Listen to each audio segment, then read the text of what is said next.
सतनमो आदेश गुरुजी को आदेश। आज अष्टमी। अष्टमीचं आजचं देवीचं रूप महागौरी म्हणवलं जातं। आता काल आपण पाहिलं, काल रात्री सप्तमीची देवी, तिचा वर्ण अत्यंत काळा अंधकारमय, नख वाढलेले, केस मोकळे आहे, विद्युल्यतेची माळ तिच्या गळ्यात आहे। परंतु आजचं महागौरीचं रूप जे आहे ना, ते कर्पूर गौर आहे। ही महागौरी म्हणजे कोण माहित आहे का? शिवाला प्राप्त करून घेण्यासाठी जिने तपस्या केली आणि ती तपस्या करता करता कित्येक वर्ष ती फुला पानांवर राहिली। काही दिवसानंतर तिने म्हणजे हरतालिकेला आपण जे पानं अर्पण करतो ना वेगवेगळे, ते का बरं? कारण की शंकराला प्राप्त करण्यासाठी तपस्या करत असताना तिने पानं खाल्लेत बरं का झाडांचे, म्हणून एक नाव तिचं अपर्णा पण होतं।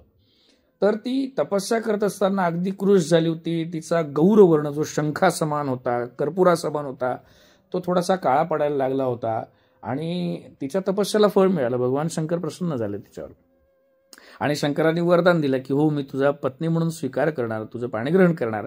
आणि अशा वेळेस तिला गंगाजलाने स्वतः भगवान शंकरांनी स्नान घातलं आणि ते स्नान घातल्यानंतर तिचं सौंदर्य, तिचं रूप जे उजळ होऊन आलं ना, ते अगदी कशासारखं होतं माहिती आहे का?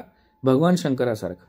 भगवान शंकराचं वर्णन कसं करतात आपण? कर्पूर गौरम, म्हणजे अगदी शुभ्र शंखासारखे, चंद्रम्याच्या पौर्णिमेच्या प्रकाशासारखे लख असो ही चतुर्भुज आहे। बरं, हिचं वाहन सुद्धा बैल आहे आणि तो सुद्धा पांढरा बैल। बैल म्हणजेच नंदी आहे बरं का, शंकराचंच वाहन आहे। बरं, हिच्या हातामध्ये डमरू आणि त्रिशूल आहे। का बरं माहिती आहे का? कारण की ही महागौरी म्हणजे कोण माहिती आहे का? जिनी शंकराला प्राप्त करून घेतलाय, शंकर जिचा पती आहे ती। त्यामुळे तिचं रूप हे पुष्कळसं रंगानी, हातामधल्या वस्तूंनी, नवे नवे वाहनांनी भगवान शंकरासारखंच आहे। ही महागौरी म्हणजे कोण माहिती आहे का?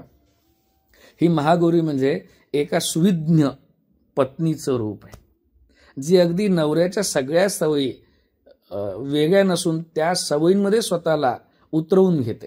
म्हणजे नवऱ्याला जर समजा उदाहरण म्हणून थालीपीठ आवडत असेल तर काही दिवसांतर तिची सुद्धा सवय आणि चव त्या थालीपीठात रमायला लागते। ती नवऱ्याचं घर म्हणजे आपलं सासर न समजता तेच आपलं माहेर समजायला लागते, ती सम्मिलित होते। आणि म्हणून तिला महागौरी, म्हणजे मूळ नाव तिचं गौरी। आणि महा का बरं लागलं माहित आहे का? कारण की ती महादेवाची गौरी आहे, ती नुसती गौरी नाही आहे। आपण गौरी हर जेव्हा म्हणतो ना, तेव्हा गौरीला हरून घेणारा गौरीहर, हरू म्हणे नेणी, जे ज्ञानेश्वरीमध्ये ऐकलं असेल।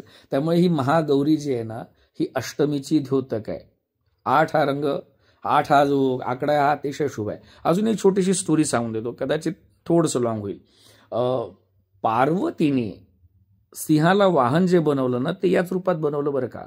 पार्वती तपस्याला बसली असताना एक सिंह शिकार करण्यासाठी म्हणून तिथे आला, परंतु पार्वतीचं तेज पाहून तो तिथेच थांबला, थबकला आणि तिची तपस्या पूर्ण होईपर्यंत तो तिथेच थांबला, जणू काही तो पण तपस्या करतो आहे।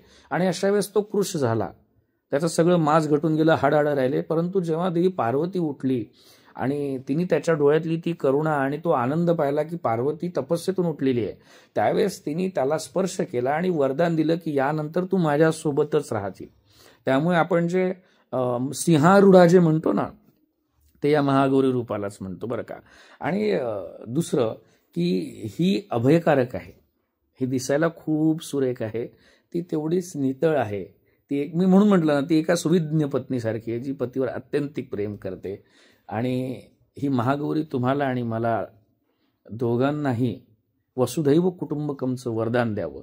एक छोटंसं अजून एक ॲड करतो, शाकंभरी जो अवतार आहे ना, म्हणजे ज्याच्यामुळे आपल्याला शाक मिळालेत, भाज्या मिळाल्यात, त्या पार्वतीच्या ज्या रूपामुळे आपल्याला भाज्या मिळाल्या, सर्वत्र दुष्काळ झाला असताना त्या शाकंभरीचं जे रूप आहे ते सुद्धा या महागौरीचंच आहे बरं का। त्यामुळे अशा अनेकोत्तम महागौरींना इथून मी नमन करतो। आई राजा उदो उदो, आईनाथ महाराज को आदेश। नाथजी गुरुजी भली करे, गुरु गोरखनाथ जी भली करे, आदेश।